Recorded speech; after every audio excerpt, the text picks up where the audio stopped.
Hey guys, today we got a 2000 Ford Ranger and we're going to replace the upstream bank 2 sensor, which is sensor 1.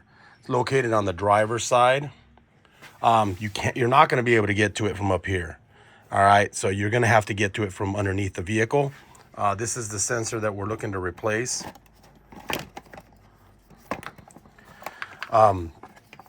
You're gonna have to unplug it, so you're gonna have to like push down on the tab and pull down. Now this sensor, the plug is actually located by the firewall. It's kind of hard to see in here. Get you in here, but if you look down there, see if I can zoom you in. It's that green plug right there. Barely see it right there. So we need to get to it from underneath. Make sure that the vehicle is cooled down when you do this. When you try to get your hand in there to unplug it, because it's very tight in there, you don't want to burn yourself. So I'm going to go underneath the vehicle and I'm going to show you where it's at, so then that way you can see what you can do. You are going to need probably either, if you can unplug it from the top and take that plug off, you could probably slide a wrench on there and then try to break it loose. But you are going to need either some PB Blast or some WD-40 or something. Let it soak on the actual sensor. Now what we want to do is we want to spray, as this sensor sits inside the exhaust, we want to spray all the way around here and let that penetrate in there, so then that way we can go ahead and try to break it loose. Got to remember, this thing's been in there, sitting in there probably for a while. So just to show you what code I had going on this vehicle prior to the repair that we're about to do.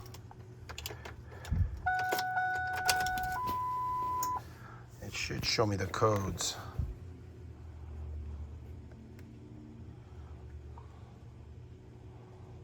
I believe it was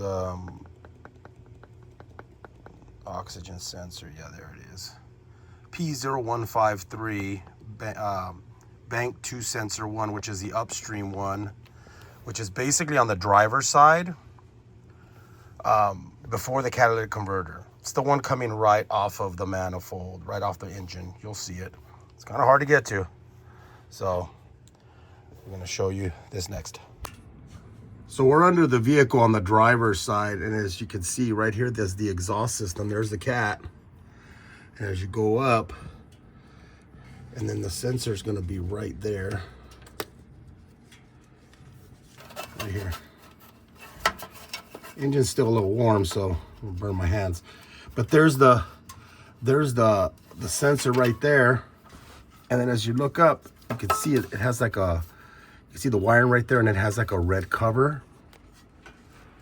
And as we slide a little bit further underneath, hopefully you can see it right there. It's like a green connector. And what we're gonna have to do is slide our hand under there and then pinch that connector and then pull down. Now, if you do have the special tool that goes on here, you might be able to get on here and then break it loose. There's two different types. There's one that's a long one, and then there's the shorter ones. I believe I have both tools here. If not, maybe a wrench. Just don't know if you can get the wrench past this area right here where the transmission housing is, where the bell housing is right there. So I don't know if you can get that and slide it over that all the way up there. So I spray a bunch of penetrating fluid down here, and soak for a little while, and then come back and then try to break it loose, and then go ahead and try to unplug it. So I don't have any PB Blaster. The only thing I have is WD-40. So I'm gonna have to try to spray this in there, let it soak for a little while, and see if I can break it loose. If I can't, then I might have to go to the auto parts store and see if I can get some of that stuff. So I'm gonna go underneath there and I'm gonna start spraying it, and then let it soak maybe for about 15-20 minutes. Now I can't show myself spraying it because I can't really get you guys in there, so I'm just gonna jump underneath the car and spray it real quick.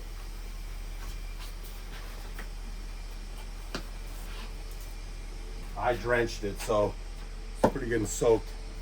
So hopefully that will do the trick. If not, I have to go to the auto parts store and get some PB Blaster. So went down to the auto parts store. Well, this thing, I left it soaking with our WD-40, and I actually bought some PB Blaster. This is the stuff we were talking about. This stuff's really, really good. It really gets in there and penetrates better than WD-40.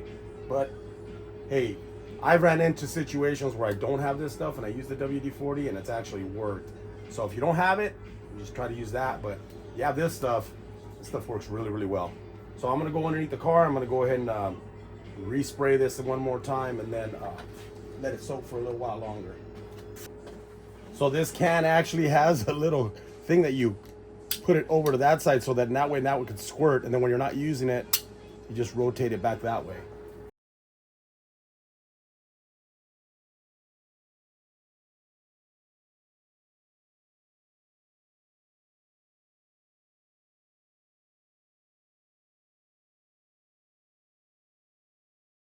And be generous when you're spraying that stuff. I don't think I can really hit it from up here too well. I think I got it pretty well. I soaked it a lot. So I'm gonna let that sit, like I said, about 15-20 minutes. I'm gonna go look for my tool and then we'll get started from there. Okay guys, so basically these are the tools I was mentioning. These are oxygen sensor removal tools. There's a couple different styles. This is the deep socket one, so you just slide it in like that. And then you put your wrench there and break it loose. The problem with this is we don't have a lot of space in between here, so this is not always applicable in all different applications. This one here, if you can get it in there, possibly, hopefully we can get it in on this side, and then we turn it, and then we can lock it into place. Actually, I'm doing it backwards. This goes this way because it's got the, and then it goes right there. These are 7/8. Make sure you test it out here. That way you know when you get in there you have the right size. If we can't get it that way, then what we could try to do is unplug the harness and then get a wrench and then try to get it over the top of that. The problem is I don't have a 7/8 wrench, I don't think, here. I was going to use this to actually break these loose. Once I get in there and break it loose. This one's nice. I like this kind of ratchet because you can extend it and shorten it, so which is pretty cool. And then I have a breaker bar just in case I could just break it loose and then just get a ratchet in there and try to loosen it up. So those are the different things that we have to try to get to this. Obviously this has a cap. We have to take that off when we go to install it. And then this has a little button right here that you push down, little tab, and then you'll pull down on the other one. So you make sure that you don't just yank on it. You don't want to break that. So the connector on the opposite side is going to be green, and it plugs into this one. Okay, these two will plug in together. So here we go. Let's see if we can try to get our tool on there. Be kind of tight here, so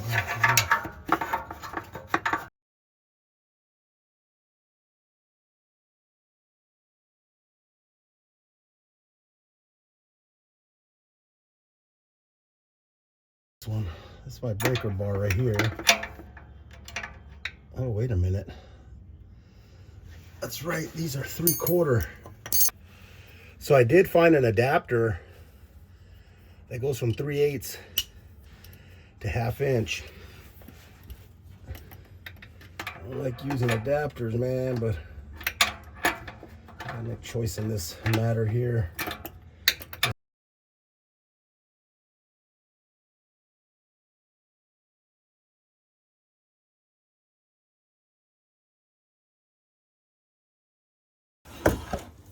You can see my hand.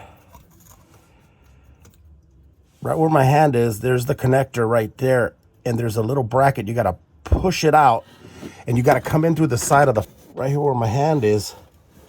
It's kind of hard to get in there, and then push it away to take it off of there, and then you're going to try to figure out how to unplug it. I've been trying to figure out how to unplug it for a little bit.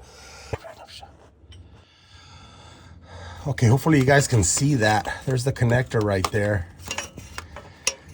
And if you look over on the right there, you can see you have to pinch that little tab. and then you have to like try to pull them apart. They're kind of stuck a little bit, so I had to pull a little hard. Once I got it off that bracket, I needed to get it off that bracket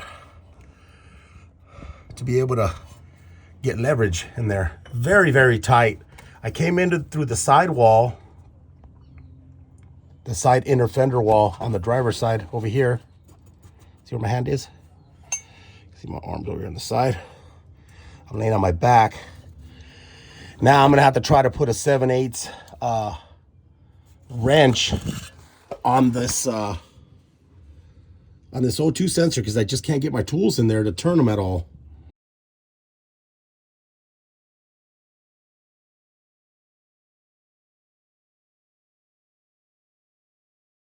Inside, which I didn't want to have to do. All right, now to get leverage in here, it's gonna be tough. Okay, right, left. I gotta go up, away from it. Oh, it loosened. PB Blaster worked. Oh my God, I hit myself really hard. Oh. So it looked like I had to use the open end wrench of a 7/8 through the bottom in order to get in here. Okay guys, sorry about that if it came out a little blurry. My camera was focusing on my transmission more than where I was working. I thought I was in the right spot, but you get the gist of it. Basically, I got that out there. So you want to make sure to check these part numbers out. Hopefully, I mean, obviously this is an original. This is a Bosch aftermarket one, which I don't know if they're going to be the same or not. 1258. 05. So like the whole beginning numbers look like they're the same, and then they changed here. They look identical. Should be okay. Make sure the plugs are the same. 4 connectors there. The only difference is that the plugs are a different color, which is not a big deal. So I'm just gonna clean myself up real quick and get dye back on there. Put this back on there, torque it down, and then we plug it in last. Okay, so we're gonna try to get this back in there. Hopefully you got you in the shot this time. It doesn't store it.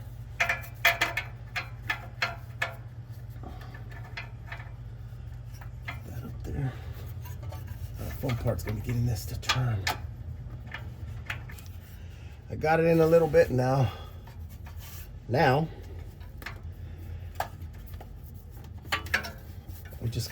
we gotta spin the cable at the same time we're spinning, or at least let it rotate with it so it doesn't get all twisted up.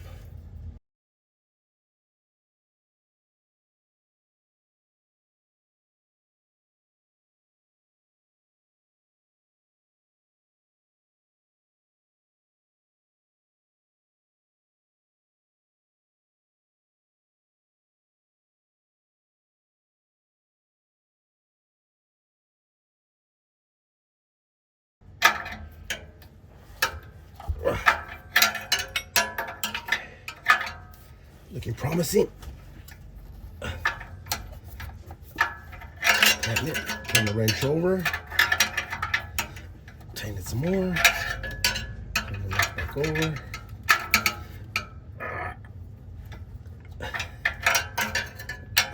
Now you gotta remember, I'm in a real compromising position here where I can't really get a lot of leverage. It sounds like I'm really torquing it down, but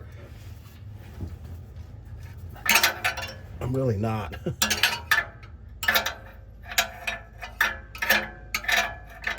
I don't like to use these kind of wrenches on here,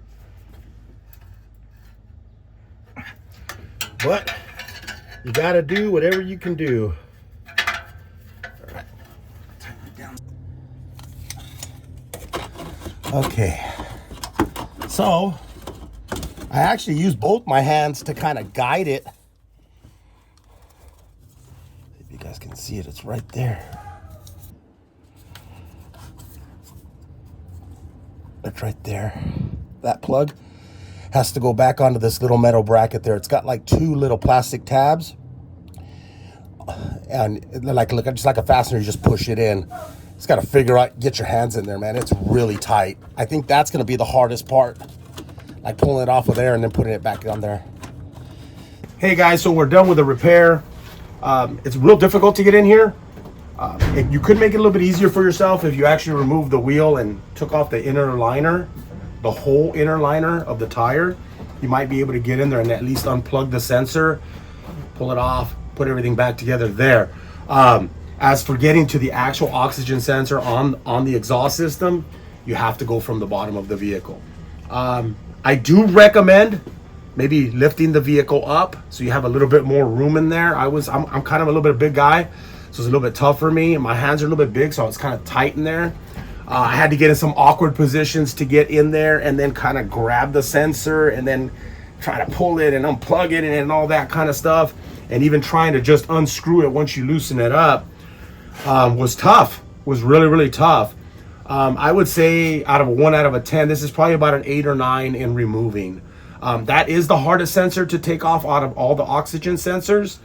So, you know, if you get that P0153 code, you're in for a little bit of a treat. You're gonna get dirty. I got really dirty. I kind of scuffed up my arms pretty bad just getting in there. So just, you know, be as careful as you can when you're in there, and hopefully everything goes well. It was smelling like fuel before, and I turned on my vehicle just a little bit ago and it doesn't smell anymore. So I know that sensor was bad because it was showing up that it was bad. So hopefully now my vehicle will monitor, because it wasn't monitoring because of that sensor. It was actually doing something weird. It was actually monitoring and then unmonitoring, which was unusual.